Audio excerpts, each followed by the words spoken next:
Salam, hormatly iyleşer. Şu yıl 2024 yılın 10 iyuli heplerinin şenme günü. Hoş geldiniz Demokratik Opozisiyanın platformasının kanallarına. Şunki temamının adı opozisiya öz üntünü ve görüşünün dine diktatör rejimi Berdimuhamedov'a karşı görünüp durmalı. Şu gün bizim bilen gepleşikte Konstitusiyon Senatının yol açtığı Muhammed Düyeci katnaşar. Muhammed abi, selamun aleyküm. Selamünaleyküm Murat. Selamünaleyküm vatandaşlar. Hormatly vatandaşlar, Muhammed abi ruhsat bersen men dowam edeyin. Bizim gepleşmeli. Birinci bilen biz soňky bir hepde bolup geçen has wajyp wakalyň birini gurulmajak bolýar. Olum ýani Ukrainada ýürüte çağa onkologik banisa ýani partlanyldy raketaň üstünden ýani Rossiýa uratdy şu raketalaryny. Ine şol geçirilen yani hadise Türkmenistan'a neye tehir var? Gelin şuna seyret geçelim.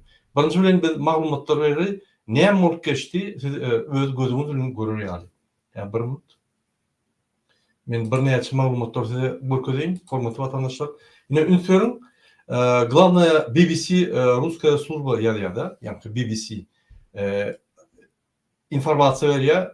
Главная детская больница Украины Ахмаддет разрушена после российского ракетного удара. Yani fikirne İrden Russiýanyň ýürüte X-101 raketası, yani on videolar ama gelip şu banisa urýar. Ol onkologik çağa banisasyna ýylla 13.000 boly adam, yani çağa öz saglygyny bejerýär.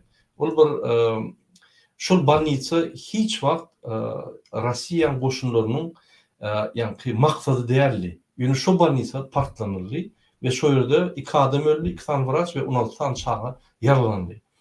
Yine şu reali bir katı yüreği azıcık nime adamın yüreğini azıcık kıstıryan, adamın yani emosyon ýagdaýyny götürýän hadisalar gaharlanýan ya götürýän hadisalar bolup geçdi. Ine şunu bütün dünya baha berdi.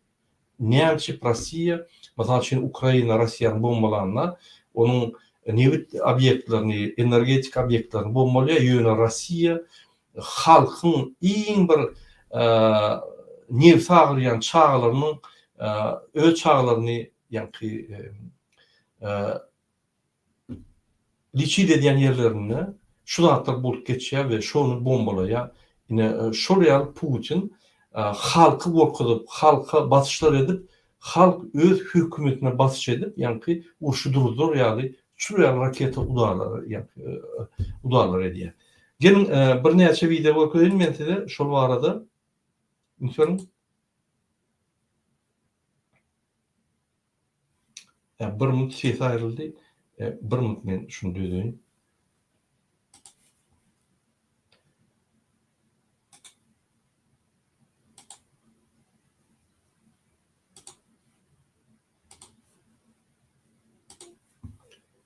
Yine ünsörün şu video kadrları şu ýerde banitadan garynda.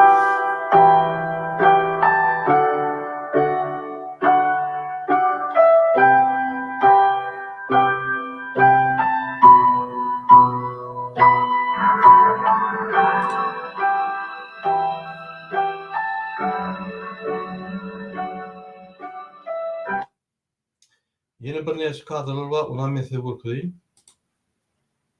Окровавленные работники и пациенты больницы, дети с капельницами от химиотерапии, вынуждены сидеть на улице. Теперь эти кадры навсегда останутся в памяти, наряду с кадрами из Бучи, Мариуполя, Днепра. Я не знаю, кем надо быть, чтобы отдать приказ о таком ракетном ударе. Я не знаю, как собираются дальше жить те люди, которые этот приказ выполняли. Пресс-релиз Минобороны отвратительно циничен. Удар якобы был нанесен по объектам военной промышленности Украины и авиационным базам ВСУ. Цели удара достигнуты, назначенные объекты поражены, говорится в заявлении Минобороны.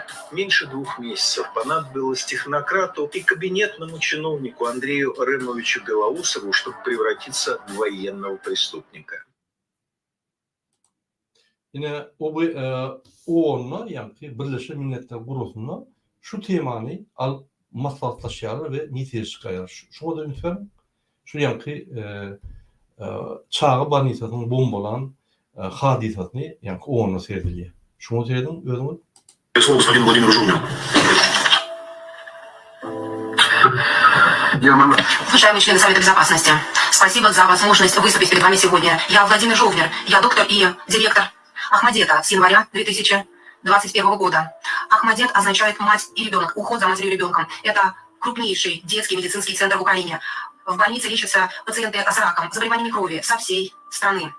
Каждый год около 18 тысяч детей получают лечение, около 20 тысяч получают срочную помощь. Мы проводим около 12 тысяч операций. Больница также предоставляет лечение пациентам из других стран. Вчера в 9:52 утра зазвучала сирена тревоги. Больничный персонал начал эвакуацию пациентов в бомбоубежище.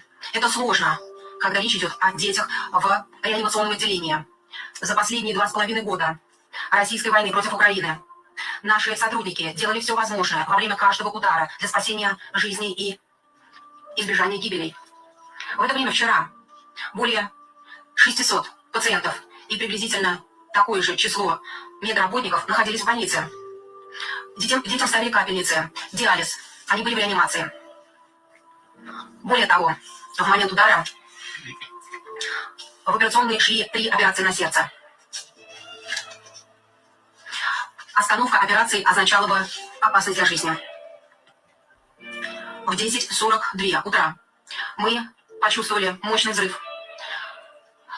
Мы почувствовали, что здание сотрясается, и дети, и взрослые.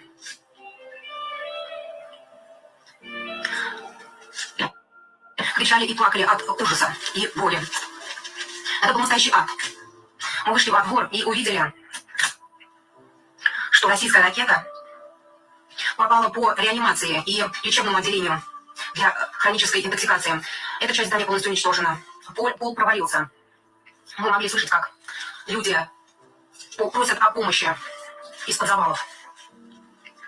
В результате этого нападения более 300 человек получили ранения, в том числе 8 детей.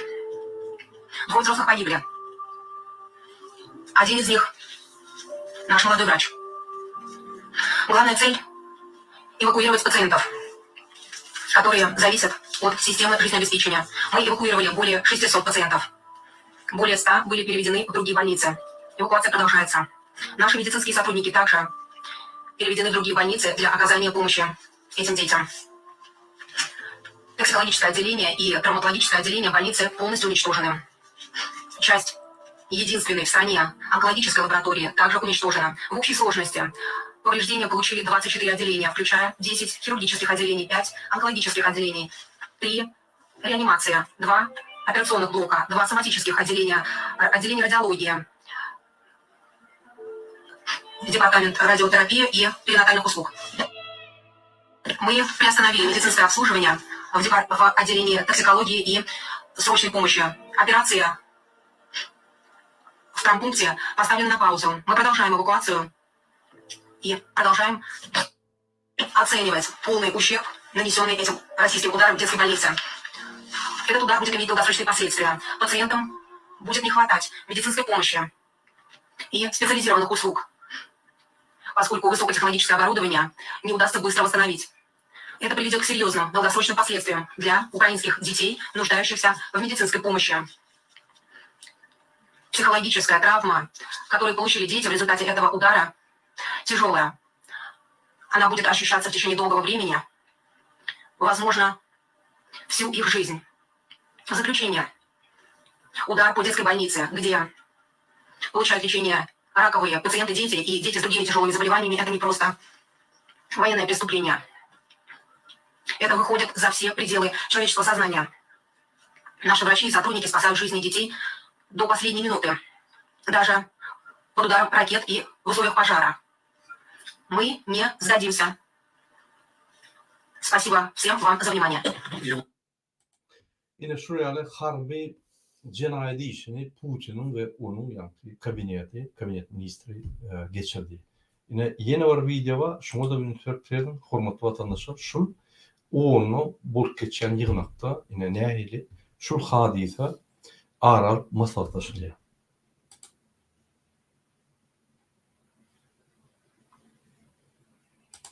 Те, кто выразил слова. Уважаемые члены Совета Безопасности, хотел бы поблагодарить всех тех, кто высказал слова поддержки и сочувствия в связи с варварским ударом по украинским гражданским лицам, в том числе детям. Также хочу поблагодарить ИО ЗГС госпожу Мсую и господина Жовнера за их выступления, в которых они рассказали об ужасающих итогах ракетного удара со стороны России. С сожалением отмечаю представителя террористического путинского режима на месте председателя. Для России уже стало традицией сопровождать свое председательство в Совете чудовищными военными преступлениями и геноцидными потугами. И сейчас этот раз не стал исключением. По сути, место председателя уже все в крови. Вчера Россия намеренно ударила по, наверное, наиболее уязвимой, беззащитной группе населения в любом обществе, по детям, больным раком и другими смертельными заболеваниями. Hormatly vatandaşlar, men doğru yani nemeni görüp durmayın. Sebebi yine şul intervyunu görecek bolsaňyz siz TikTok'ta ya YouTube'da görülersiniz. Doğru. Yine şu yerde belirlek geçeliye ornu Rusya terörist devlet. Putin terörist. Onun koşunları terörist deyip şu yerde aral maslahatlaşıp netije çıkarılıyor. Yine häzir yeni bir zat aýtyp geçecek bolýan şu yerde pilot, yani şu bomba atan pilot şoň diviziýasyna işleyen adam şu zatlary görüp ýürügçi zaman hemme şu diviziýaň adamlaryň atlaryny, suratlaryny, maşgaly şeýlerini hemmesini gıruw ýa-ni Главное разведывательное управление Украины şoňa geçirýär-de şu adamlary identifikasiýa etdirýär. Identifikasiýa şunu.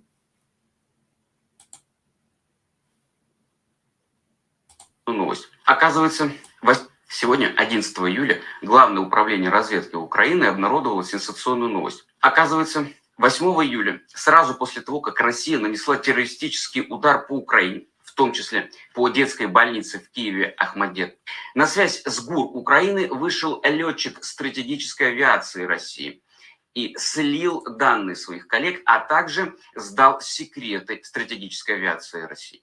В чат-боте он написал, что он и его коллеги шокированы ударами по детской больнице, а также заявил, что не понимает, почему их постоянно заставляют наносить удары по украинской гражданской инфраструктуре. Ну и передал секретные документы, которые, во-первых, раскрывают персональные данные и, собственно, персональные дела всех офицеров, как можно понять, вообще всех летчиков 22-й авиационной бомбардировочной дивизии, которая базируется в Энгельсе. Ну, а также, кстати, среди прочего, дал персональные данные членов семей этих людей. Ну и самое главное, передал грифованные, то есть под грифом секретно, документы вот этой 22-й тяжелой авиационной бомбардировочной дивизии России. Сейчас перед вами фотография, которую, среди прочего, передал вот этот летчик ГУР Украины.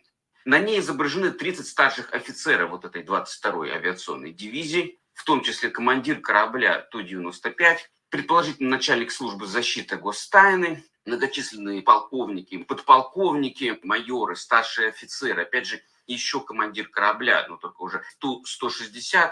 То есть это ядро летчиков, которые как раз и отвечают непосредственно за нанесение вот всех этих террористических ракетных ударов, которые сыпятся на Украину в последние почти уже 2,5 года. И, как вы понимаете, то, что произошло, может в перспективе обернуться чрезвычайными неприятностями и для этих конкретных офицеров, ну и в целом для российской стратегической авиации. Почему? Во-первых, потому что, конечно же, эту информацию, а понятно, что то, что... Bunam hormatly vatandaşlar, siz öýüňiz görüp bilersiňiz.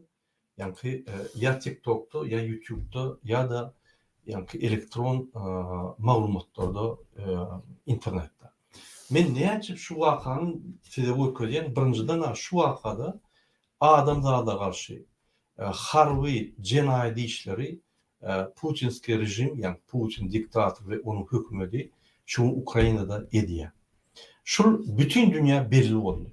Şundan sonra yine Putin'i kollayan adam yok. Hatta Modi gelip gitti, Indian prezidenti gelip gitti Putin'den sonki final yani duruş bolmalı olin şu yerde Putin'in yüzüne aytdı. Men karşı çağlar bombalayan yani texnika strategiya karşı şu dağıtlar bolmalılar ve men gepleşir devam etbileceklerle Putin taşlap şöyle kayıttı. Putin o yerde de masar oldu. Yöne bir de bu malumatlar men size ne yapıp düşündürüyen? Lütfen. Ne hemen Türkmenistan dahil var şu. Lütfen.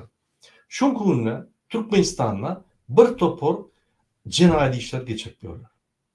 MHM'de işleyen adamlar, hükümette işleyen adamlar, Gurban ve Serdar Berdimuhamedovlar, polisiyada işleyen adamlar, izolatorda adamlar vurup öldürüyorlar. İsteyen adamı tutup basıyorlar. Bir yuna adamları ne yaşayıp kesiyorlar basıyorlar. Nasılsan basıyorlar. Şuların hemmeti adam karşı cinayet işler.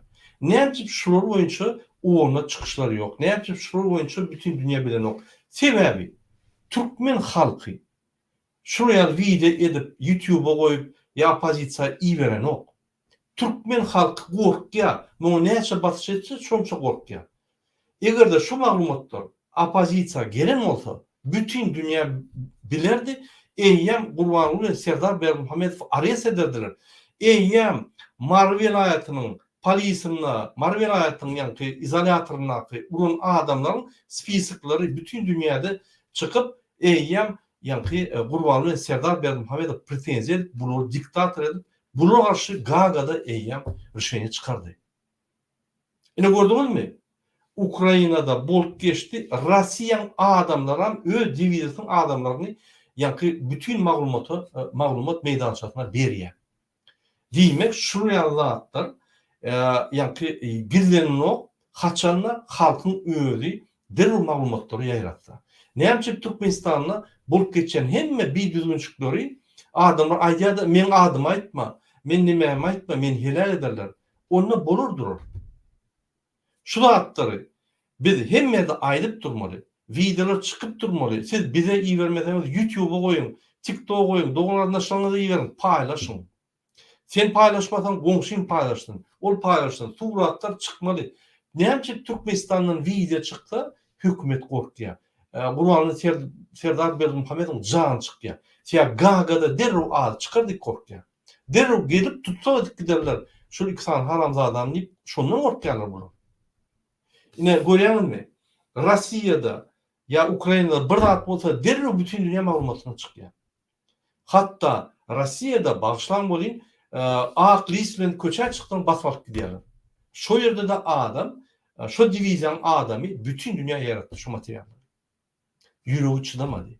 Bizim halkımız olsa bir topar yani cinayet işleri çekip yani bir kanun yadayda hükümet işgalleri, polis, MHM'ler eden son imsim gizlenip, hiç kim aytman kötünüp, nerve edip, strese düşüp, depresya düşüp, yüreğinden tutup, rahat olup, ürküp oturuyor.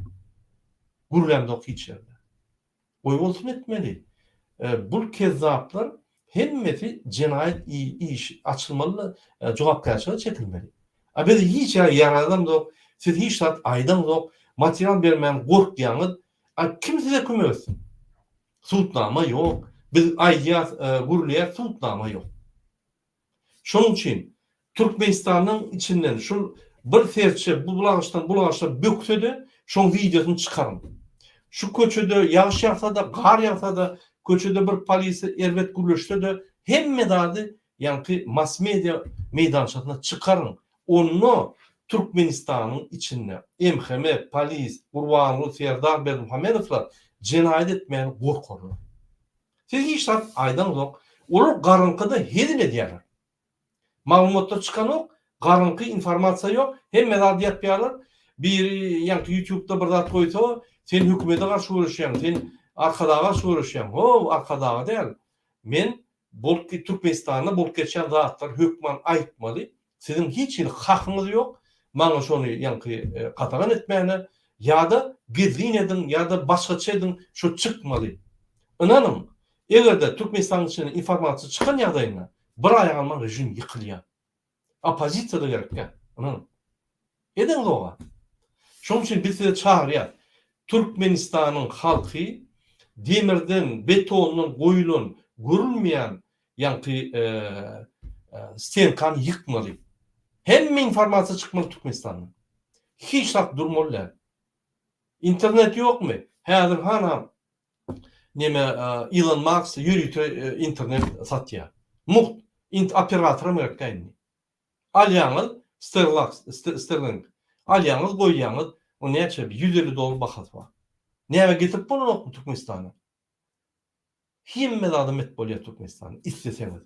Siz isteseňiz hemme şu taryelkany at bilýäňiz. Eger hökümet bir zat diýse köç açyksaňyz hökümet Rusyada merak oluyor. Türkmenistan'ın internete merak etdi. Yine internette ýazýan Sterling diýip ýazýan çıkýar şoň özü. Näçeden näýeli Özbekistandan bolýar, Irandan bolýar, Rossiýadan bolýar, Azerbaýjandan bolýar. Getin et bolýar. Haçanla bir beýetmin döwletine kömek etmeli ýa-da Gurbanow ýa düýeci size kömek etmeli ýa-da ýok. Her kim gymallamaly. Şunem eğer Prezident Gurbanow düýeci ýa ýene Saparow bolsa tapaw ýok. Her wagt gymallamaly. Hiç kim hakkı yok Türkmenistan'ın içinden informasyonu gizlemeli. Cenayet iş var mı? Sizin hakkınız var. Şunu video, audio alıp suradan taşına koyun. Yine köçe de çıkmağı merak eder.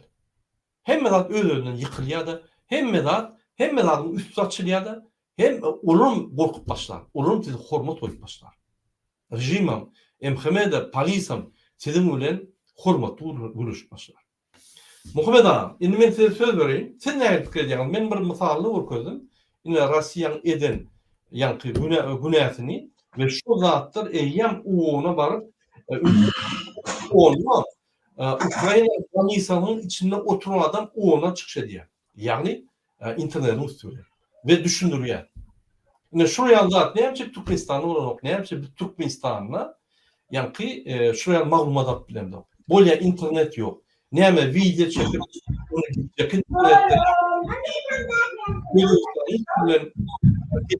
ya Kazakistan'ın ya da İran'ın üstüne geçip bolmak mı? İstesen geçip bolýar.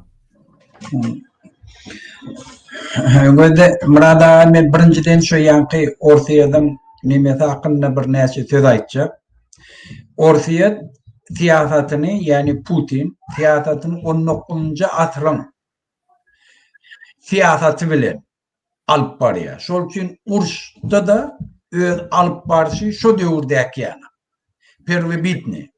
Ol öňünden gelen hemme zady burya, ýençe dünýädäki alan borçnamalaryna hiç gaýsyna boýunna. Şol üçin hem şu neçelin Ukrainada bar grajdanski infrastrukturany dargatyp gelýär, balnisalara çödýär. O in tonkson ýanky çağa detski balnisasyna çödýär. Onun bütün dünya bilýär. Şol üçin onun gensekiniň ornmatarym eýýäm çykyş edip aýtdy, ortaýa ýadygardy şu edeni işi adam zadyň garşyna edilýän uruş döwrüniň jinaýaty diýip de elan etdiler. Ideýalda ortaýa özüm Sovet Bezopasnostyna şügedek şu döwürde ýolbaşçylyk etdi de mecbur boldy. Şu meseleni Sovet Bezopasnostda da seretmäge mecbur boldy. Men şu çykyşlaryny gün efirde dolu gördüm. Hemme şu gatnaşanlar, hemmesi ortaýa ýadygardylar. Diňe ortaýa özü, muny bir edemde Ukrainanyň özü etdi diýip yalandan töblediler. Ortaýadan propagandistlaram dürli ýollar bilen aldyjak bolýar. Bular şol häzir özlerini anlayanlar. Bu dünyada da hemme cinayetlere baş koşuyorlar. Men şurada bir aýtjakladım ve şu uruş farada. 21. asırda ortaya Putin bir hareket etti, bir cinayete baş koştu. Ve şu cinayete baş koşmaz bilen bütün dünya bir zady üns çekildi. Inni demeyle Ortiyet bar olsa, İran bar olsa, dünyadaki bar normativlere, kanunlara boyun bulmayan devletle bar yardaydı, indemeyle ötüş mümkün değil. Şunu yanık yarday 2. Cihan Urşu'nda oldu. Giyitler dünyanın yüzüne bar olsa, hiç yurtta kovpsuzluk olmuyor. Hemme yurda kovp avınıyor. Şol çinem başta giyitler bilen oňuşok bolsalar da son giyitlerin köp zada aljak bolýan agresorlygyny adamlaryň garşyna gitýänini görýetirip döwletle şoň garşyna görüşmäge bil bagladyr. Häzir dünýäde Putin'i ayırmak için dünya bil bağladı. İnni dünyanın geleceği, adamların öfşi şu göreşi göz günü bağlı. Şu sebepten dünyadaki devletler, Avrupa, NATO ağdaları hemmesi bir ağızdan şunu bilýärler, Putin'den dinmeli. Putin bilen göreşin rezultatı dünyanın geleceğini belli ediyor. Şol için elinden gelenlerini, kömeklerini Ukraynalara etkenler. Ol hiç ili agraniçeniyeti yok.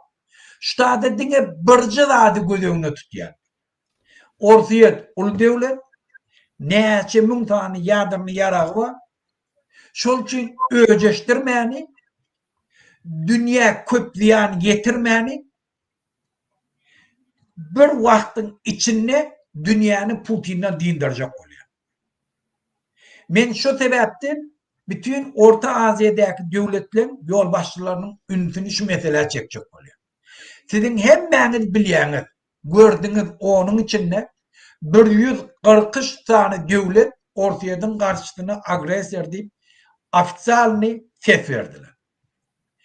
Neçe devlete dine devlet intereslerini gözüne tutup ortaya sesin çıkarmadılar, ses vermekten taklandılar.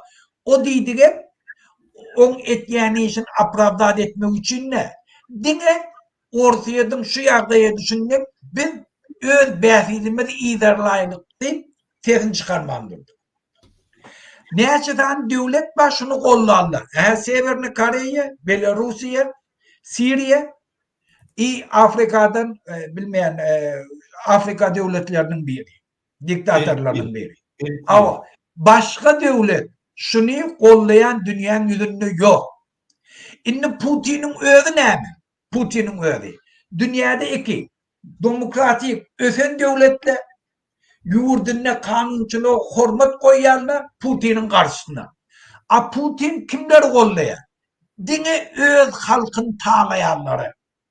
Adamların karşısına cinayet etken adamlar Putin'in izinde dur. Ortayanın içinde en belli yakası kayışlı cinayetkar, sumsuz, akbak, nadan, dinden, vicdandan çıkan Kadirov, Ramazan hemmek bilýär şo näýli banditligyny. Şonu gollap duran Putin. Şunu kimde kim Putin'i gollasa, şu giyitleri kim gollan bolsa, şo ıkbalı bilenim olan ıkbalları utarıyor. Şu an göz yetirdiler Orta Asya'daki diktatörler. Ikbalın adı şu haramzada bağlama. Hükümetin içindeki işleyen yol baştılar. Sen yanlışıp Berdi Muhammed'in diyeni bile Putin'e yakınlaşıp bolama. Sen ikbalın adı ne Berdi Muhammed'e bağlan ne Putin'e.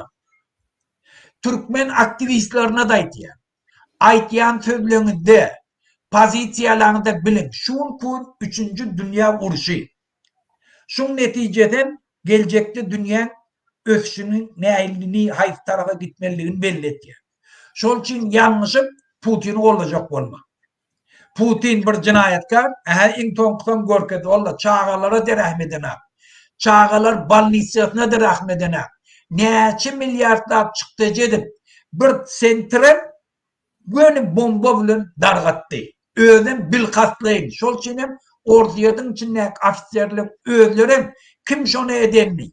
Şu brigadan kimliğini hem maşgala dağlarını hemmesini car ettiler dünya. Şol için ben Orta Asya'daki ıkbalını verdim Putin'e bağlama. Şol için daşırak durun. Bu birden. İkinci Murad ağa halk näilli bolmaly bende. Bir toparda atma halka ýaňten doğru ýüzleriniň halka aýtmaly. Her bir zat göreşjek boldum. Ýurdun düzeltjek boldum. Öz ýaşaýyşyny gowlandyrjak boldum.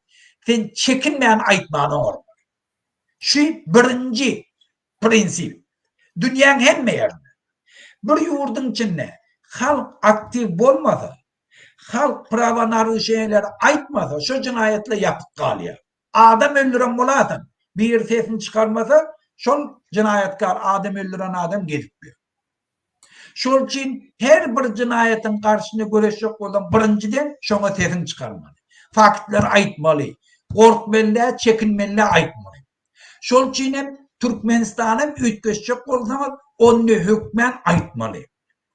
Biz indi halkyň näme üçin aýtmaýanlygy üçin biz belli bir döwrüň içinde halkyň içinde şu göredilen gorkyny aýyrmak üçin sistematik işler bir topar aktivistler öňe çykardy. Bir topar aktivistler öz watanyny ütkeçjek bolup ekrana çykdylar, pikirlerini aýtdylar, mitinglere gatnaşdylar.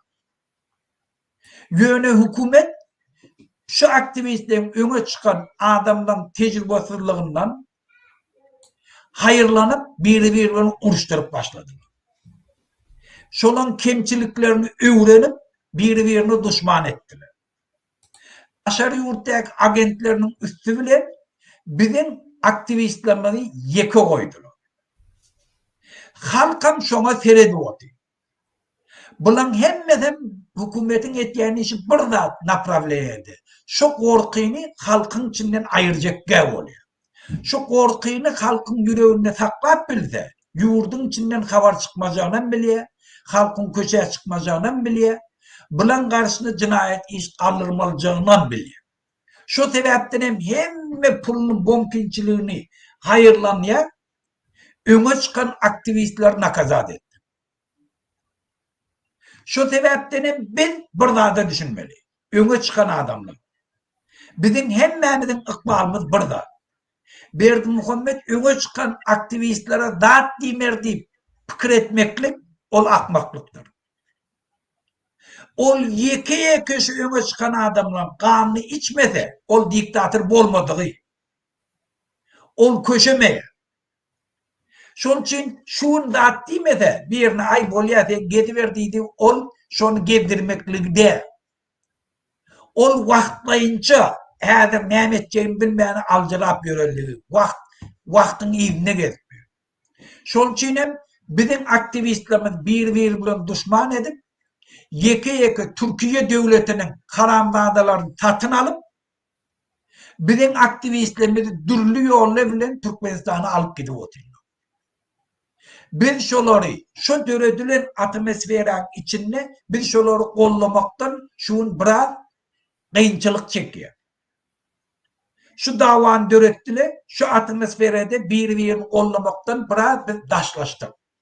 Şol için şuň kun en wazyp zatlar halkyň içinde yine de anan döretmek için halky yine de tolkunlandırmak için halk öz borcunu, öz halkynyň watanynyň çağalarynyň öňüne ýerine ýetirmek üçin, şu gorkyny aýyrmak üçin biz aktivistlerimizi bu işni gollamany oňarmaly. Ýani ýakynlykda hemmäňiz bilýäňiz, biz ýygnagam geçirdik bir hepden Cemrat dagymyz hemmämiz Keminäni Türkmenistana alyp gitdi diýip habar ýaýlady. Türkiýe polisiýasy tutýar. Soňam alyp gitdi diýip habar ýaýlady. Biz onu birinji eşitdik.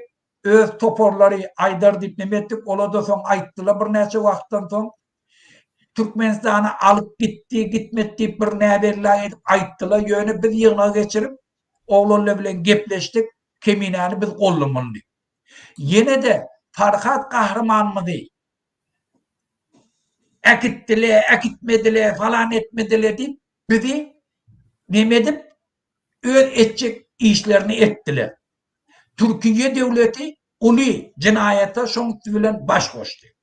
Häzir hem Türkiye şu siýasaty dowam edip, Keminäni akitmedi falan etmedi, bizi uruşturup edip, Keminäni alyp giden bolmaklary mümkin. Şol için biz kiminen alıp gittiler, alıp gitmediler. Olan ıkbal näme boldy, näme boljagyny biz bilýär edilse näme boljagyny. Ýöne şoňa garamazdan biz Türkiýe döwletinden güýçli şunu talep etmeli. Bizim aktivistlerimiz Türkmenistana iyi vermesinler. Birinci. İkinciden tutan oğlanların ıkbalını bize deklaratif ettiler. Nerede? Näme esasında saklayanlar? Näme için alıp gidipdirler? Näme için eger berem bolsalar näme esasında Türkmenistan'a beripdirler? Biz Türkiye devletinden şonu güýçli, dürlü ýolla bilen talep etmeli olmaly. Şol için eger biz şu aktivistleri agzir bolup gollayabilsek, ýurdun içinde de bizim halkymyzyň hereketi şonça da güýçlenir. Bir sebäbim aýtjak bolýanym, bizim aktivistler öňe çykan adamlaryň kemçiligi şu meselede görnüpdi. Biz öz halkymyzy öňe çykan aktivistlerim biz dogry görnüşini gollap bilmedik.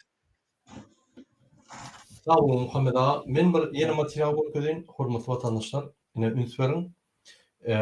Хроника Туркменистана, полиция Туркменистана разыскивает активистов, которые проводили митинг в Турции. Yani Türkmen politsiyası ve Türkmen MHM organları Türkiye'de mitingde katnaşan adamlar güldüler ve şurayı Türkmenistan'a ak etmek boyunca hem işleri ediyorlar deyip malumatlar geliyor. Yine suratlar var, yine spiskler var, öyle. Hes Kronika Türkmenistan'a sayedine girip bilirsiniz, o görebilirsiniz. Hormatly vatandaşlar, yine Muhammed ağa gatto bellek geçti. Benim sizin yani ünsünüzü çekecek bolýan biz protestler başladık Türkiye'de. 20'de, 27'de protestler ettik. Bir topar adam çıktı, bir topar adam görüştü, zat etdi. Ondan soň MHM gullukları ona informasiýa berip, onu bilen uruşturup, hemme zadı uruşturup, öňküýal etdiler. 30 ýyllar opozisiýa şeýledi. Öz arasynda uruşup, bir-birine söýüp gelip gördü ve MHM işgärleri öz işlerini gowy yerine getirýärdiler. Indi şonu ýene de gaýtyrajak bolýar, bir topar aktivistler şonu ýani gidýär. Biz berip durmaly. Bir aktivist, beýlek aktivistler garşy görüşdi, barmak dikip aýtmaly. Sen ya özüň dogry tut, ya da sen agent boldy. Başga oň nimesi ýok. Sebäbi her bir görüşýän adam, bizim toparymyz bolsun, garşyda şu topar bolsun, oň tapagy ýok. Şu rejimi, şu diktator rejimi 30 ýyldan bäri öz döwletini guran diktator rejimi biz aýyrmasak üýüşüp DVT, Muhammed Düğücü ya yine biri aýryp bilmeýär. Hiç kim aýryp bilmeýär. Biz yani birlik hareket etmesek. Birleşmek boýunça gurun ýok. Onu birleşdirip bolmaýar. Ýöne her kim öz ýerine hareket etmeli. Ine onu tutsalar, ine onun günäsi, bunu tutsalar, bunun günäsi birlik birine daş atman kim tuttu? Niye hak edildi? Rejim hak etdimi? Şoňa görüşmeli boldy. Oň üstüne köp bir alym bolmaly, düşünür ýa şu wagtda. Şoň üçin hemmemiz rejime garşy görüşmeli. Kim rejime garşy görüşmese, şol opozisiýa daş edýär, şo daş edýär, şu MHM esasy işini ýerine ýetirýär. Ya pul alýar, ya gün agent, ya ýa-ni bir üstüne agent, ya da akmak. Ine bu geçen wagtda. Şoň üçin Türkmenistanyň halkynyň hemmeti görüşmeli. İçinde daşında.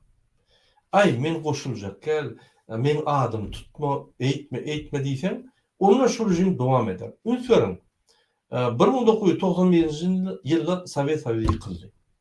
1992-nji ýylda Türkmenistan döwleti öz konstitusiýasyny kabul etdi.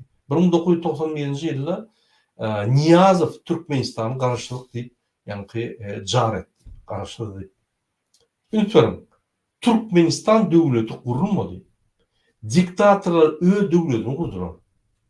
Öňüne kartinka Türkmenistan goýup, hakykatdan öz döwletini, öz ýani oýunjak hökümetini kurdurar. Bizde hökümet ýok. Bizde Gurbanly Serdanyň hökümeti, ondan öň ýani Niyazowyň hökümeti, ol hökümetler halka işlenýär. Ýa halkdan saýlanan hökümet ýok. Dene ýokardan bildirilen hökümet bar. Bizim döwletimiz ýok. Biz döwlet gurulmadyk. Sowet Soýuzynyň öň gurulmadyk. Sowet Soýuzyny bize bermediler. Sovyetoy yıkılıp öz Türkmenimiz iki tane haramzada Niyaz bilen ine Gurbanly Berdimuhamedov bizim döwletimizi kurduran okma. Biz döwlet kurup bilmedik. Adı öldü yok. Yine şoň üçin men sizin hemmäňizi çağırýan, gelin dastoyny Türkmen halkyna münasip, Türkmen halky üçin hemme zat edýän döwlet we hökümeti guralyň. Bollun o diktatorlar 80-nji ýylyň ýa strategiýasyna gezip ýören bir iki tane akmak alyp zyňadyn bolar. Näme gerek? Türmede oturmaly adamlar şolar. Onun eden jenaýat işleri yeterlik. Gelin täze döwlet guralyň, Türkmenistan guralyň. Hakyky şu neçeli bütün Türkmenistanyň taryhyny bize öz döwletimizi gurmana bermediler. Bir tarapdan Rusya vermedi, yani Sovyet Soýuzy vermedi, bu tarapdan diktatorlar vermedi. Ahir men sizin hemmäňizi ne devlete topara çağırýar, öz döwletimizi guralyň. Halk bolup bir döwlet guralyň. Halk bolup gurun döwletimiz bize münasip bolsun, bize hyzmat etsin. Bar yerde şu döwleti gollap, şu döwlet üçin ölmelen bolsa ölelim. Häzir döwlet ýoga näme üçin öljeksin? Kimi patriot boljak? O özüne ştamp koyan milli lider ama özüne milli lider deyip aydan adam ama onun için ölmeye bir kezzapçılık, haramzadçılık. Onun için bıtnamalam da. Şoň için bizde Türkmenistan yok. Bir topar adam häzirem yatıp uhlap gelip diyor, arkadağı şöhrat, parahatçılık, saklaýazat edýär. Arkada nime diýär. Hiç adam edene pul uhlap ýatýar. Bolly. Niyaz Hungurku'dan diktatör döwletini saklap oturup bolly. Öz döwletine uğrap. Kerim Uly, yani Ahtyg Kerim Uly, eýýem şoň goşgulary Türkmen dili edebiyat kitabyna, döwünçi kalan kitabyna çap edilip şonu ýatdan tutulýar. Çağlar. Eýýem şoň ady tellerine guýulýar. Sizin Türkmenistanymyz ýok, bizim Türkmenistanymyz ýok. Eýýem muzeyler, Kagaz'ın muzeyi ol kezzap bir çüşe kanýak ady. Kagaz kezzap şu muzeyi gurup ýok. Nämiş? Bütün Türkmenler hiç zat etmendir. Şu kezzap ady, ýa-ni kliçkasy bir çüşe kanýak hemme zat edipdir Türkmenistanyna, ýa-ni mysal bolup gidipdir. Näme ýaşamaly, näme edirmençilik etmeli.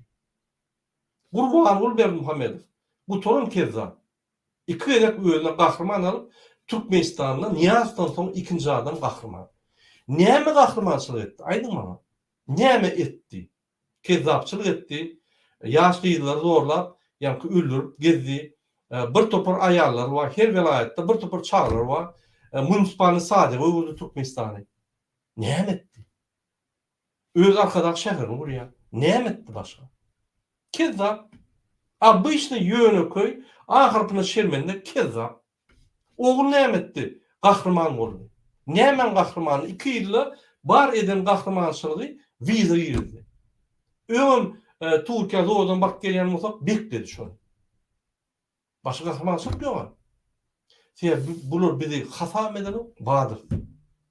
Şonuň üçin biz Türkmen halky opozisioner bol, çopon bol, sen devlete karşı bol, devletin gollan bol tapawut ýok.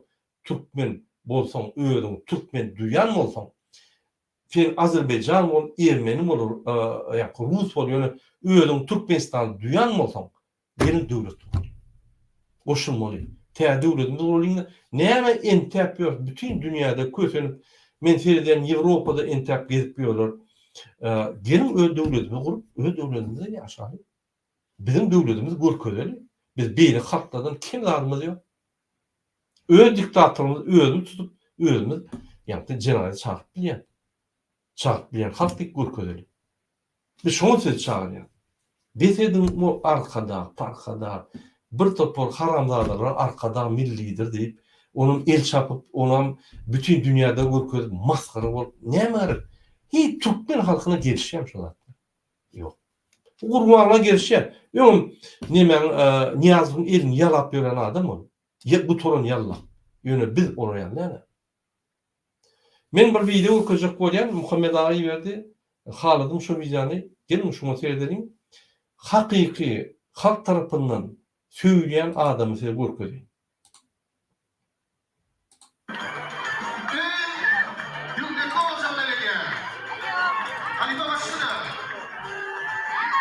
İlkedim, niye halk ateistini bizim halkımız karşı alıyor. Vefa geldi halifa, yani boşak geldi. İlkedim.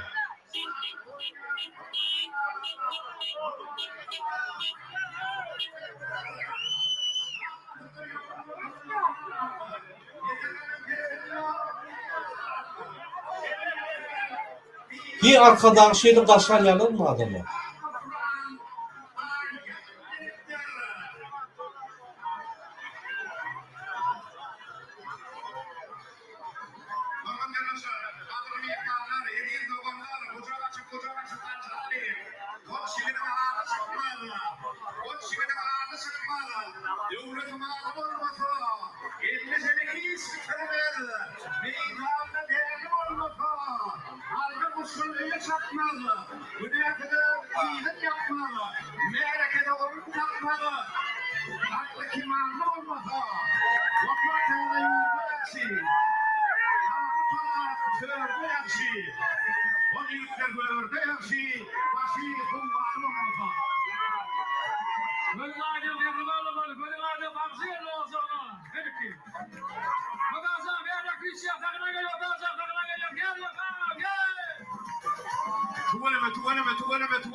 Karışıp yeten günümüzde. Bugün günde en şeyler karşıdan tüygünü bakşıyım bana. Nomra değil, ve pak yenlik belli adamlar. Ve bazen böyle aydan. Yekalım aleyküm hormatlı adamlar. Yurdumuzda Röşen Halif'in yol elkinci olup alıp götürün.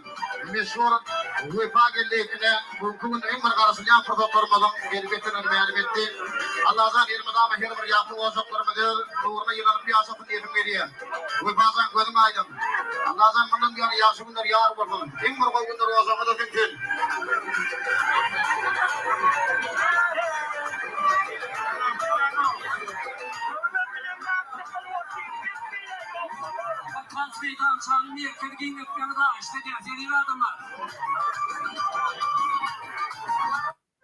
Un tower de KFC.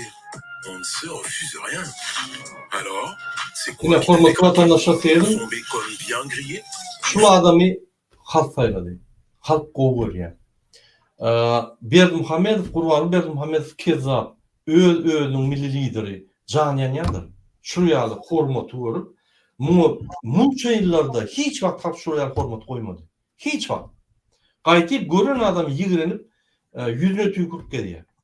Kurbanı Berdimuhamedov deysen eceni yatlap başlayan adamlar Türkmenistan'da. Değil mi? Yallaklar ve yallak muzikantlar, bağışçılar, yani yallak adamlar şu Kurbanı Berdimuhamedov oluyor. Başka olayan yok. Unutmayın, halk artisti. Kurbanı vardı, Aydın Ayt gören ok arkada vardı ya da Alavari Serdar vardı. Normal, dostoyni adamlar hormat koyuyor. Mun hormatı bilen arkadan hormat de. Arkadan hormatı kartinka, iz boş. Mun hormatı olsa adamlar canı verecek koyuyor. Yine şu hakiki hormatlar, hakiki deyap desturların, bizim deyap desturlarımızın yankı karakteristikaları. Yine biz gaydık gelmeli şu atlara. Biz yallaklığı düğünden ayırmalı. Kim olaydın? Yallak görseniz yüzüne tükürün ya da barmak basın. Sen yallak deyip. Maskara etmeli şu yallağı. Bizde olsa yallaklık, kezzapçılık, ağlavçılık, maşinçılık, her büyü salıp yankı ümit edip birinci yerde. Şunu diyen olsan inni adamlar seni kendi gargılaman duranı qaytip sana doğuşuşak oluyor. Bizim düşüncelerimiz tersine yadır işler başladı. Şu zatlar durulmalı. Muhammed Ağa. Kurbanı Berdimuhamedov şu kadroları Caniyen yandır öyle.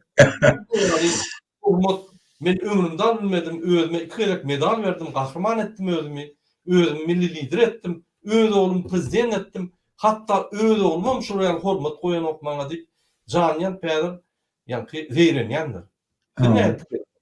Burada men şu videonu görende näse de atmadı ştada. Birinciden halkın protest nastroyeniyeti. Halk şu hükümet kime karşı olsa halk şonu diýler. Şunda görnüp şu bir bakşy. Halkın içinde türmeye batırıptır inni. Neymiş? Yöne hiç bak haramdadı için aydın aydan adam de. Halk şuna hormat koyuyor. Şu öyle protest. Hemmeden bir yaş oğlanlar. Türmeden çıkıp geliyor. Derli o kavarlı olup hemmek kişi barıp şunu. Yoksa şun plon paylana nemede verene işem verene kıysa. Ve de halk tayin görüşmeyene. Her bir datta halk hükümete görketçek oluyor. O haramdadır. Bitti de alamda. Bitti de İslam'daktı.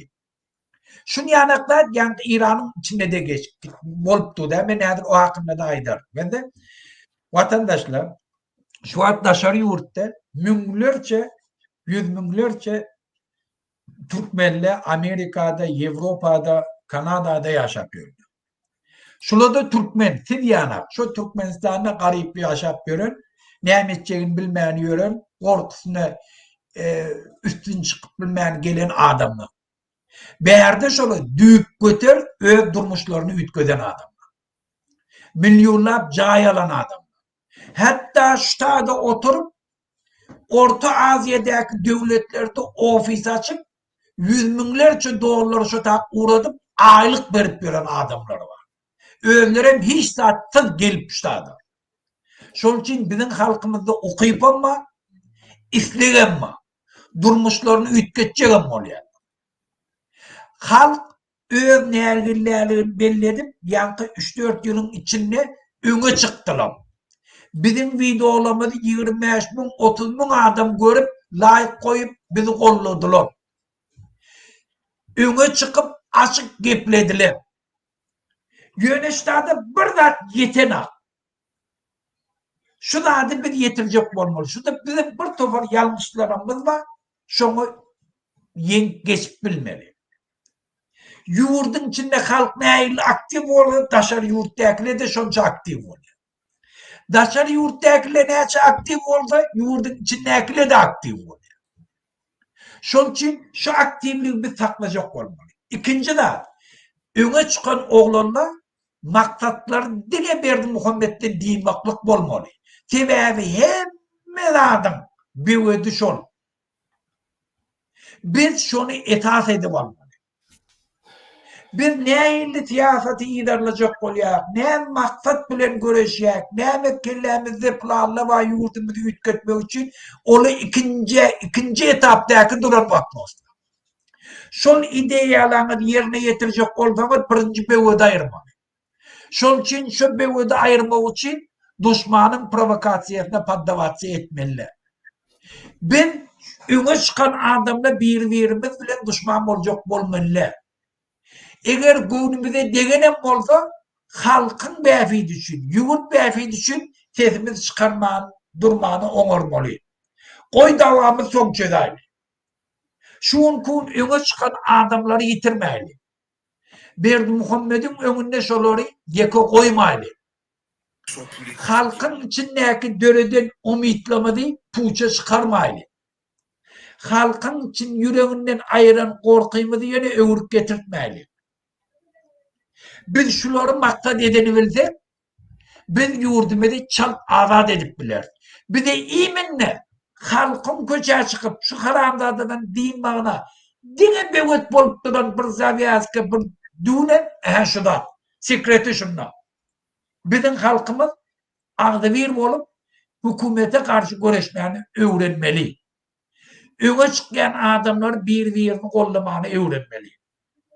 Yurt beyefendi için öz kahar içimizde saklamanı öğrenmeli. Öz abidamızı birbirimizde var olan abid. Şun kun yattan çıkarmalı. Hükümetin öne çıkan oğlanları yaka koymalı. Şol için biz geçen hafta yığına geçirdik.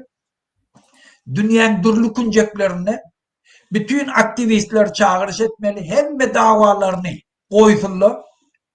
Türkiye'nin pasolosluğunun önüne, Türkmenistan'ın konsolluklarının pasolosluğunun önüne, Türkmen aktivistleri kollap, Türkiye devletinden talep etmeli. Bizim aktivistlerimiz neymiş için Türkmenistan'a uğratyanız, uğradan bolsanız, haçan uğrattınız, neymen esasını uğrattınız, cevapkarşılığı şolar çekmeli. Biz şun çislafını belli etmeli. Nerede miting kuracaklamada hemme oğlanlamaz gepleşip şun vaktlarını belli etmeli.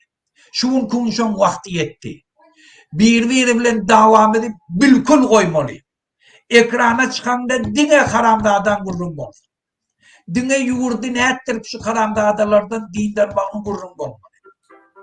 Bizim hareketimizde büyük bolayan meseleleri, neyli çözgütleri başın üstünde gurrun etmeli. Şol için vatandaşlar, men hemmeniz çağırış etyen aktivistleri kollayın. Türkiye devletinden talep edelim.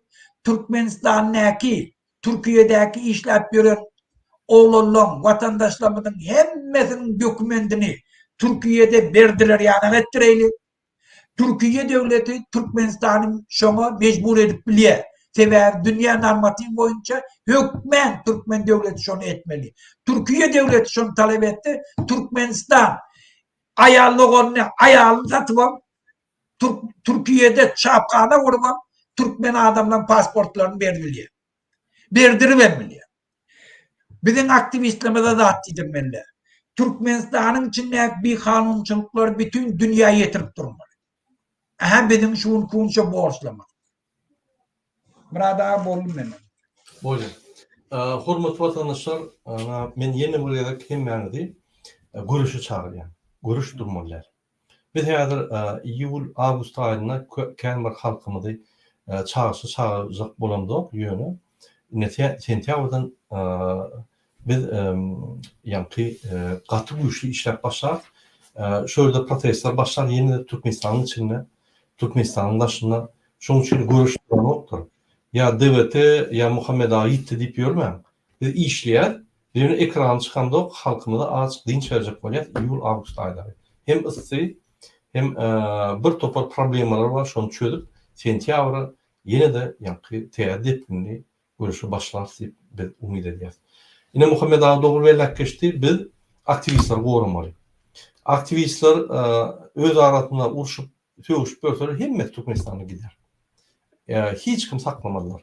Akderler sebebi bir Türkmenistan'ın ayetleri. Şunun için biz barikadan bu tarafından hemmemiz birleşmeli. Birleşmek deyip yani kucaklaşıp gelmeliler. Görüşte birleşmeli.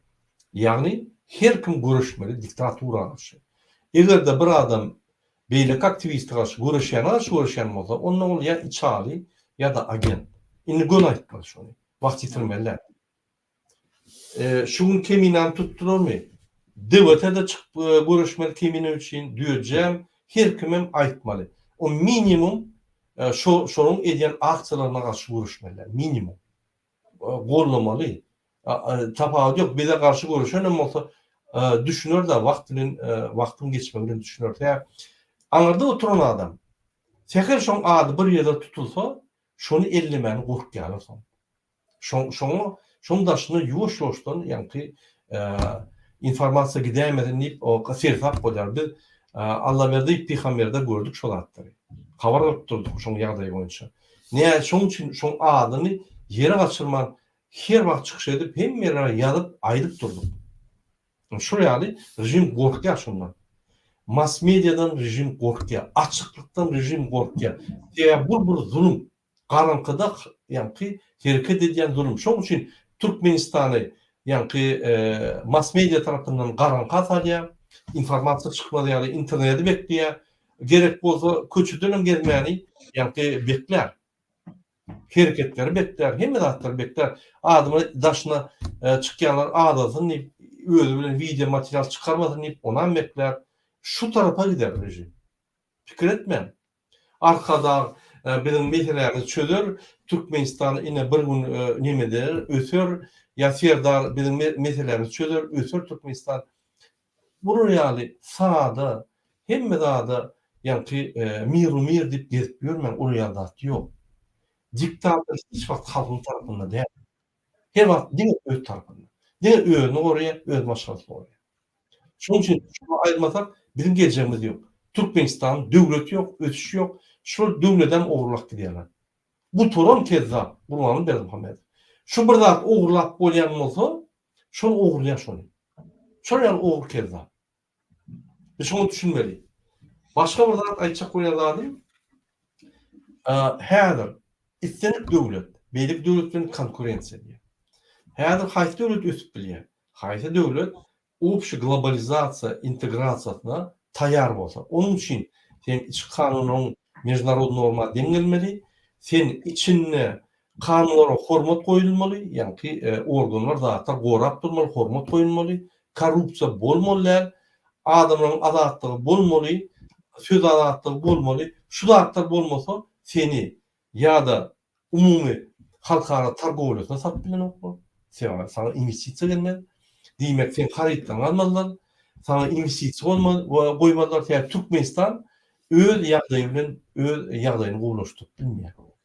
Türkmenistan daşylan investisiýa gelip, tehnologiýa gelip Türkmenistany galdyrmasa, Türkmenistan galtdyrmaz.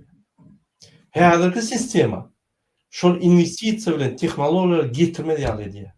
Şoň üçin biz hökman suratda döwlet boljak bolsak, ýa ösjek bolsak, biz şu sistemany, diktator sistemany çalışmaly.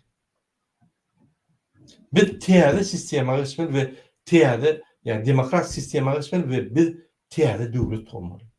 Ony demokratik döwlet bolarmy, ýa-da respublika döwlet bolarmy, haýsy döwlet bolar, ony parlament çözer.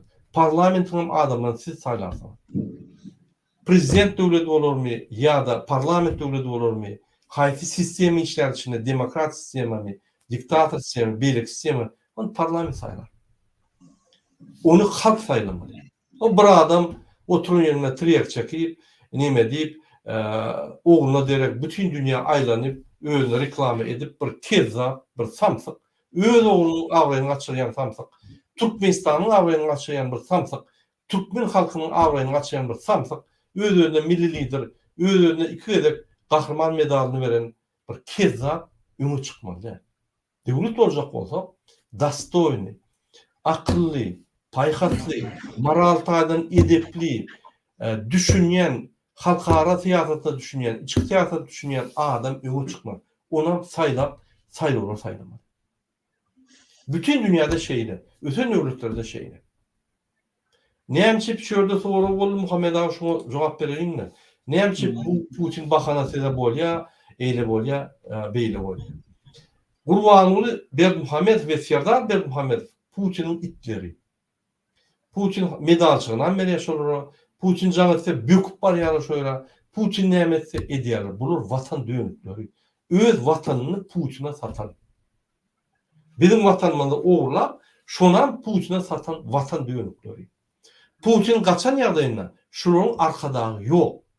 Biz bir günden meseleni çöp bilýäs. Şoň üçin şu Putin şol Aziýaň diktatoryny saklajak bolup Ukraina ösmedi ýaly, Ukraina demokratiýa geçmedi ýaly onu atak edip şol uruş başlady. Ukraina Ýewrosoýetge geçmedi ýaly. Öz öňki Rus imperiýasyny saklajak bolup gitdi.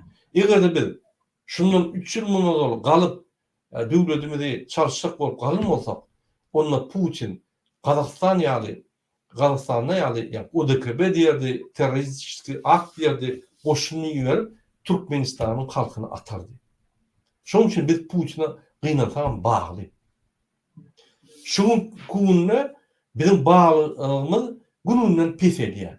Ahir bir nokada yeter bolýan, şoň arkada Putin diýen adam, ýani saklan başka tarapına geçeren bolýar, biz bir günden meseleni çökmýär. Şoň üçin biz Rossiýa ünsürip tez durmaly.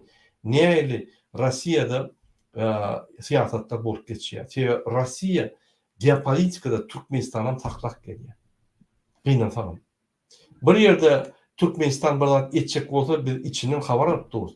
İçinden Raşid Meredow Lavrowa jaň edýär. Lavrov şoňa ya ýok diýär, ya howa diýär. Şoň esasynda iki sany Gurbanly Serdar hereket edýär. Pikir etmeň bizim prezidentimiz, biz öz başlak neutral döwlet, bu zatlar kartinka. Bir döwlet ýok, neutral döwlet ýok. Biz bağlı, Rossiya bağlı, kıynansak, kıynanç bilen aýdýar şunu. Gaty bağlı. Şoň üçin bular medal emmelýär, döwürji derejeli, ýa Nevskiň watana hyzmat etdiň diýip medal berýär gurbanlar. Ýani dormy? Men görkezdim öz videolarymda. Kime medal berilýär? Kim Rossiya hyzmat, ulu hyzmatlar eden bolsa, şoňa berilýär. Näme şu Takayev almady? Men öz watanynyň medallary bar, men şoňa men beýle döwlet medalyny almany hakym ýok diýip ýüzüne aýtdy Putin. Ýöne gurbany öküp medal alyp, gülüp bütün dünyada men şunu itilip oyun aldı. Biz ne şunu prezident diyelim. Biz ne şulardan bizim liderimiz diyelim. Utanç. Şunu diyeme öyle utanç. Yani ne doğru mu? Yanın komentarda ne fikir edeceğim o zaman. Muhammed abi sen ne fikir edeceksin? Yine bir vatandaşımız diye Putin bakanlığı diyemedi. Yine Türkmen halkı korkak şunun için kalbiden. Gende Murada eğerde eğer Putin'in vliyaniyetini Orta Asya'daki diktatör devletlere gözümüz yumacak olduk akmaklıktır. O belli de. Ola Ukrayna öz yolunu taylak gidecek oldu hala nemetti. Ola şu urşuş oldu. O tadı yoktu. Hiç medeli yok. Dine Ukrayna öz halkı öz yolunu tayladılar. Bir Avrupa koşulacak. Bir azat olacak, bir demokratik olacak, korrupsiyonu ayıracak. Gruzya ne etti? Gruzya'da da revolüsyon oldu, halk nöbetini tayladı, polisiyenin aylıklarını köpelttiler, polisiye korrupsiyada koşuluşmadı, azatlı metbuat azatlı oldu, azat taylavlar geçirdi, ola Gruzya oldu. Şu atlam hedir şu momentten hayırlanıp Ermenistan ähli öz hareketini taylap Avrupa koşuluşak olup başka yol bilen barýar. Şol için isleme Putin şu atlar görüp uruşan başladı. Eğer şu yurtlarda Sovetnin revolüsiya bolsa, halk ayağa kalsa, bizden gider, bizim o taada uruşmalı olur. Şol için zabit bilen gepleşecek oldu. Orta Asya'daki devletlere, bana patçiniyatsı etkiyen devletler bilen işiniz bolmasın, o taada Sovetnin revolüsiya edecek olmam deydi. Deyip şert koyacak oldu. On kim ona şert, şu şerte boyun olacak. Şol için bir kaptal. İkinci kaptalı, halk böyle korkuyun deyip öne çıkabildi. Putin'in Hudaya melad. Kim olsa şu oldu. Ola Ukrayna halkı etti. O Gruzin halkı medivoti. Boyun olan akla polisi. Şol için bir tarafım halkın yankı yüreğindeki döredilen korkuyu. Bizim özümüzde var. Biz isledek Putin bolsa da biz gidip ayrı bilýär. Böyle şun kun Putin eyyem dünyada siyasi bilyaniyeti yok. Eyyem yok. Onun içinde bir topar zatlyň öňüni alyp bilýärdi, bir topar gepleri ýöreýärdi, bir topar devletler anandırıp bilýärdi, zapytly devletler arasında bir topar oýunlary edip bilýärdi. Bu kun indi o zatly yok. Bu kän yeňil bidi. Biz problema yurdi öz elimizde almadı. Şu atlı bir de petkel berýärdi. Halkın aktif siyasata kaşlaşmalı. Aktif öz hakkını talep etmeli. Şun kun en kow momentlerin biri biz pateriye, biz nikakih внутренний война ya daşary ýurtdan ortaya şun kun bir de hücum edibilme. Ortaýatyn güýji ýok şun kun. Yine bir tane front açmadı. Şol için şun kun en halkymyzda amatly wagty öz haklaryny talep edip öz ýurdyn talayan adamlardan diýilmekde. Murada şol İran hakkında da aýdaýyl bir näçe. İran hakkında Muhammed abi men sizden haýyş etjek bolýan. Siz de şu İran'da bulup geçen zatlary bir dolu gıýtgaçyk gurrun berseňiz sebäbi men watandaşlarymyza ýatladyň, sizin bilişiniz ýaly. İran'ın prezidenti aviakatastrofada yankı vertolyot minenine dağların içinde yankı İran'ın demirgalarına avtokatastrofada öldü, yok oldu. Yine şol sebepli İran'la teataylar geçirildi mi? Ya bu torda men haberim yok. Günay deyin. Ya gidip dumi şu yerdeki son haberler bize berseňiz ve bize düşünürseniz şol maglumatlar size İran'lak gelýäňiz. Şoň üçin senin bir pikiriňizi dinletek, aýdyňyz. Gündem vatandaşlar İran ul devlet bizim komşumuz İran'daki siyasi vakalarda gönü Türkmenlerin ıkbalına devişli. İran'la Yanmıradağın aytışana İran'ın prezidenti aviakatastrofta öldü. On pričinetini razni talkavaniye ve ovlanışımız yok. Yöne İran'ın içinde halkın nardaçılığına yankı neçe yılın devamında halkın protestlerine bütün dünya biliyor. Yani yakınlıkta bütün dünyada milyonlarca adam koşa çıkıp miting ettiler. İran'ın içinde ettiler. İran'ın hükümeti miting karşılarına yarak hayırlanıp neçe adamı öldürdü, neçe adamı türmeye batıp onlara atı verdi, atmalıydılar. Hadirem şu nemele türmelerin içinde yatırlar. İran'ın içinde halk hükümetten narda. Yılva yılın halk durlu görünüşünde öz protestini, öz nerdaçılığını hükümete belledik geliyor. Şol için hiç vakt halkın önüne geçip bulanak. Ben şu yankı sayılavlardan ben neticeden şunu subut etiyem. O zaman İran'ın prezidenti ölenden sonra İran'da sayılav geçirmeli oldu. Köp adam yani 60% İran'ın nasiliyeniyeti 60% inni ofisyalına dardı. Sayılava katnaşmadılar. Yani sayılava katnaşmalı değildiler. Kim yurdunu tiyleyen olsa, halkını tiyleyen olsa bir sayılav deyip geçirilen maskaraçılıklarına katnaşmamışlar. 60% şol için İran'da hiç nemesi yok. Şu adeçelli. Şun yana halk sayılava katnaşmadılar. İran'ın historiasında yok. Katnaşmadılar. Şol için hem Ayetullah Khamenei ekrana çıkıp değirenli. Bizim halkımız katnaşmadı. Pazor bir de şu. Utanış deyip de ayıttı. Hükümetin içinde, o zaman hükümet yurdun içinde bir tovar önkü İran'ın prezidentleri ve de Hatemi, ondan sonra Kerrubi Dağı, Musevi, Ahmedi Necad'ı Taylov'a katlaştırmadılar. O önkü o prezidentler olarak katlaştırmadı. O zaman bir nebelli, göğüne nerede adam şu bolmar deyip hemen adamlar katlaştırmak için bir deputatı demet koştular. O yöne narda hükümetin içinde. Nardaçılığına hem iş aydık geliyor. Halkın protestine kollak geliyor. Yöne hükümetin sistematının içinde. Son kandidatlarını utverdiği de ettiler. Halka hükümetin belleyen adam sana ses vermeyeni şuna ses verdiler. Görgüde halk nailli. Şimdi 60% vapşı ses vermediler. Bir boluşlu bir protest, bir avrayçılık. İkinciden sayılava katnaşanlar da dürlü sebepler boyunca hükümetin içinde işleyenler var. Korkayanlar var. Hem şunu da şu hükümete başka görünüşünde nardaçılığını belli edip hükümetin niyetindeki kandidi ses vermeyeni ona karşı hükümete karşı olup duran adama, nevelli adama ses verip edir şunu sayladılar. Olan öyle Azerbaycan dünya bilen ara katnaşını sağlayacak diye bir taraftan korkuya Khamenei'nin diyenden hem çıkacak diye yöne eğittirip siyasete alıp gidip bilmeye yöne şu sayılığın birinci neticesi halkın duruşuna hükümetten nardaçılığını tubud etti şu sayılığın neticeleri. 60% katnaşmadığı o zaman nevelli hükümetin niyetindeki de adamın sayılanmağı halkın duruşunu hükümetin ardağlarını tubud etti. İkincisi vaznedat çılattı. Yurdu dolandırıp oturan Khamenei, Ayetullah Khamenei. O prezidentle kendi oluyor. Khamenei ölümünün bir adamlığına. Hem yerde de gururmuş ol. Khamenei ölse yerine kim olmalı?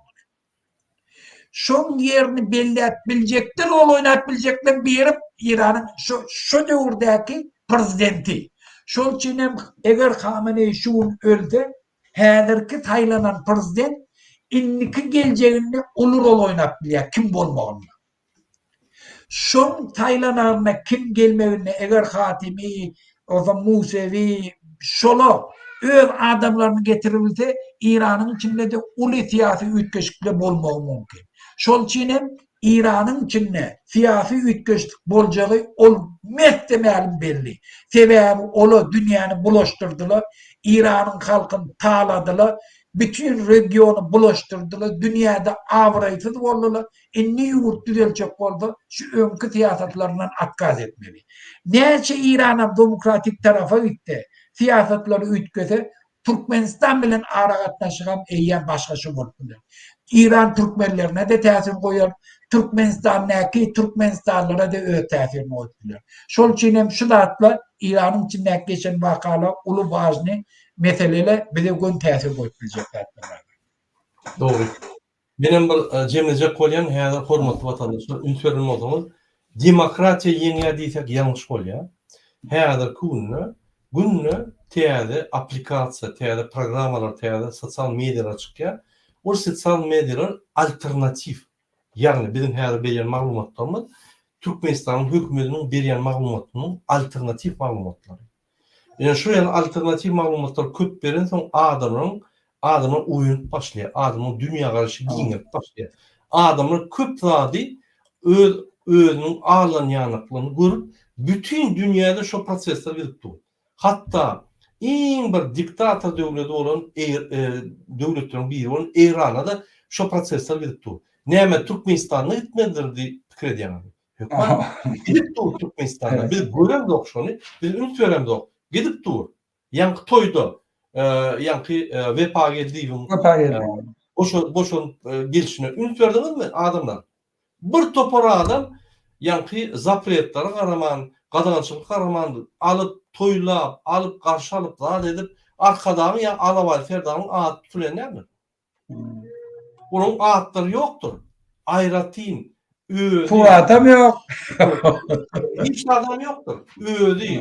Şu adama hormat koyup zat edip ne derecede şunu yani karşılayalım. Hey var arkadan baryan yerine şuraya karşılanıyor mu? Zorunlu studentler aktiyer. O mecbur yadayda çağcıkları o studentler akıdiyorlar. Bir topar pampers yaşlıları bir topar ağlı sözleri ver onu yani ayıttırıyor. Onun eline okşu diyorlar.